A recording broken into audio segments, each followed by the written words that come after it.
ছাত্ৰ ছাত্ৰীসকল আজি শিকিম আমি গণিতৰ 2 নম্বৰ পাঠৰ অনুশীলনী 2.1ৰ 1 নম্বৰৰ 5 নম্বৰ অংকটো 5 নম্বৰ অংকটো প্ৰথমতে আমি এনেকৈ পাতি ল'ম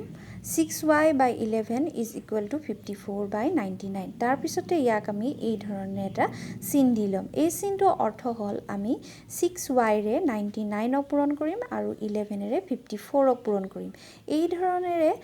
কৰা পূৰণ প্ৰক্ৰিয়াটোকে কোৱা হয় বৰ্জ্যগুণন প্ৰক্ৰিয়া ইয়াত আমি লিখি ললো 6y লগত 99 পূৰণ কৰিছো আৰু 54 ৰ লগত 11 পূৰণ কৰিলো ইয়াত এই অংকটোত যেহেতু আমাৰ চলক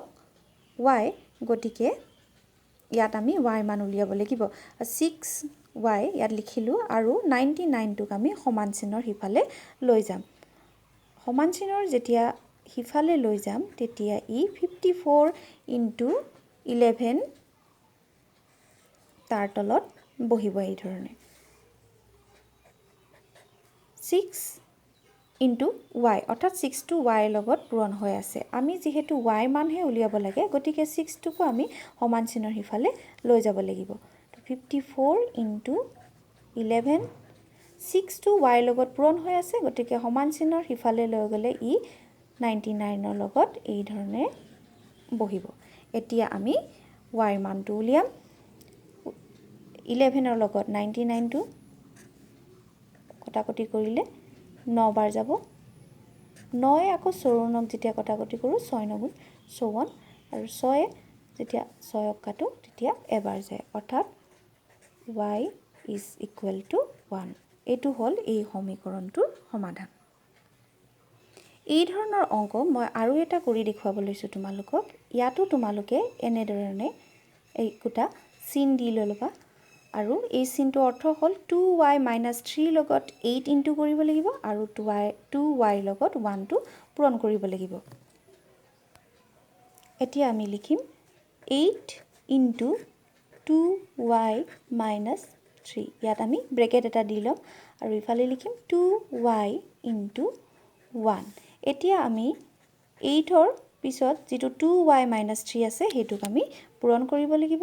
আৰু ইয়াক আমি 8 ৰে 2y এই ধৰণে পূৰণ কৰিম 8 * 2y - এই 8 টোৱে আকৌ 3 এই ধৰণে আমি পূৰণ কৰিম 8 * 3 = 2y * 1 2y 8 * 2y কৰিলে আমি পাওঁ 16y - 8 * 3 24 = 2y এই সমীকৰণটোত আমি y মান উলিয়াব লাগিব আৰু y থকা আমাৰ এই পদ দুটা আমি বাওফালে থব লাগিব 16y টো বাওফালে আছে গতিকে ইয়াক মই বাওফালে থলো কিন্তু এই 2y টোক মই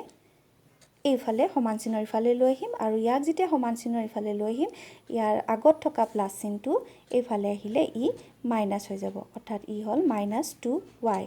2y টো ইয়ালৈ লৈ অনাৰ পিছত ইয়াত একো বাকি নাথাকিলে গতিকে এই -224 টোক আমি ইফালে লৈ যাম = 24 এতিয়া 16y লগত 2y আমি মাইনাস কৰিব লাগিব 16y লগত 2y মাইনাস কৰি আমি পালো 14y এতিয়া আমি y মানটো উলিয়াম কিন্তু 14 টো y লগত পূৰণ হৈ থকাৰ কাৰণে এক সমান চিনৰ হিফালে লৈ গলে ই হৰণ হৈ যাব অৰ্থাৎ ই 24 ৰ তলত বহিব এতিয়া আমি ইয়াক কটাকটি কৰিম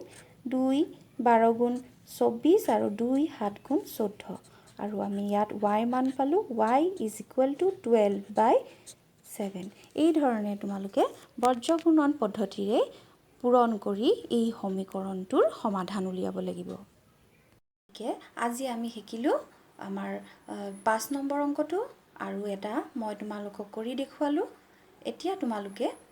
এই দুটা গৃহকৰ্ম ঘৰত কৰি চাবা আৰু অংককিটা ঘৰত সদায় প্ৰেক্টিছ কৰিবা থ্যাংক ইউ